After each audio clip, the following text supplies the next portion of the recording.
আজকে আমি তোমাদেরকে নিয়ে যাব শান্তিনিকেতন। এই রিসর্টটি তোমরা দেখছো সেটা হলো রিসর্ট সঞ্চয়ন। প্রথম যখন আমি শান্তিনিকেতন যাই তখন সবার প্রথমে আমি এই রিসর্ট সঞ্চয়নই উঠেছিলাম। এটা রিসর্ট ঠিক না, এখানে অনেকগুলো ছোট ছোট রিসর্ট নিয়ে একটা কমিউনিটি মতো করা রয়েছে, যেখানে 8 থেকে 9টা বাংলো রয়েছে। যে নিচ করে বাংলোগুলো দেখছো, একখানা বুক করলেই কিন্তু তোমরা উপরে নিচে একসঙ্গেই থাকতে পারবে। বুকিং নম্বর আর ডিটেলস সব কিছু ডেসক্রিপশানে দেওয়া থাকবে। একবার শান্তিনিকেতনে গেলে এই রিসর্টটা তোমরা কিন্তু ট্রাই করতে পারো। চলো আস্তে আস্তে আমরা ভেতরের দিকে ঢুকি। তোমরা প্রথমে ঢোকার সময় দেখতে পাচ্ছ এখানে কার পার্কিং রয়েছে, তার পাশে একটা ছোট মতো লন রয়েছে। প্রত্যেকটা বাংলোর সামনে এই জিনিস দুটো করা রয়েছে। এইবার আমরা আস্তে আস্তে ভিতরের দিকে ঢুকে যাচ্ছি।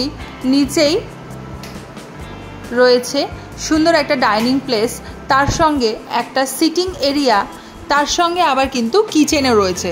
তোমরা চাইলে এখানে রান্না করতে পারো। এখানে আবার কুকও আছে যে তোমাদের পছন্দ মতো রান্না করে দেবে।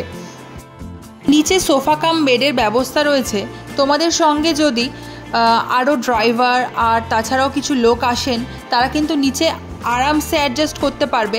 তোমরা দেখতেই পাচ্ছ এখানে কিচেন রয়েছে, বসার জায়গা রয়েছে। তারপরে আমরা আস্তে আস্তে উপরের দিকে উঠে যাব। উপরের দিকে উঠে যাওয়া মাত্রই আমরা দেখতে পারবো সেখানেও একটা বসার ছোট সিটিং এরিয়া করা রয়েছে, তার সঙ্গে 2টো করে বেডরুম রয়েছে। আমরা যখন এসছিলাম আমরা মোট 6 জন এসছিলাম, ওপরে 4 জন অ্যাডজাস্ট করেছিলাম আর নিচে 2 জন ছিল। ঠিকভাবে থাকা গেলে এখানে প্রায় 10 জন শোয়ার মতো জায়গা রয়েছে, কারণ এত বড় স্পেস।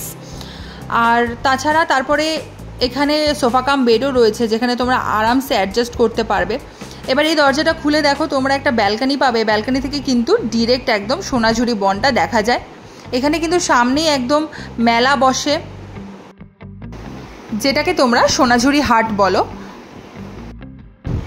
সেটা কিন্তু রিসর্ট থেকে একদম কাছাকাছি। তাছাড়াও এখানে একটা নদী রয়েছে, সেটাও কিন্তু রিসর্টের একদম কাছাকাছিই আছে।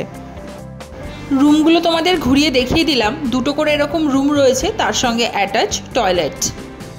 আমরা যখন বুকিং করেছিলাম ওনারের ব্যবহার ছিল খুবই ভালো, আর এখানে যে স্টাফেদের ব্যবহার সেটাও কিন্তু খুবই ভালো। সবাই কিন্তু খুবই হেল্পফুল। দিনের জন্য যদি তোমরা শান্তিনিকেতনে আসো তাহলে অবশ্যই করে এই রিসর্টটায় থাকতে ভুলো না। আমরা যেদিনকে এসেছিলাম সকালবেলা এখানে চেকিং করে তারপরে আমরা দুপুরের দিকে বেরিয়ে গিয়েছিলাম। অনেক কিছু দেখার এখানে জায়গা রয়েছে। রবীন্দ্রনাথ টেগর মিউজিয়াম থেকে শুরু করে অনেক কিছু জিনিস রয়েছে এখানে, তোমরা তো জানোই। সমস্ত কিছু দেখার পর আমরা বিকেলে বাউল গান শুনে তবেই কিন্তু রিসর্টে ফিরেছিলাম।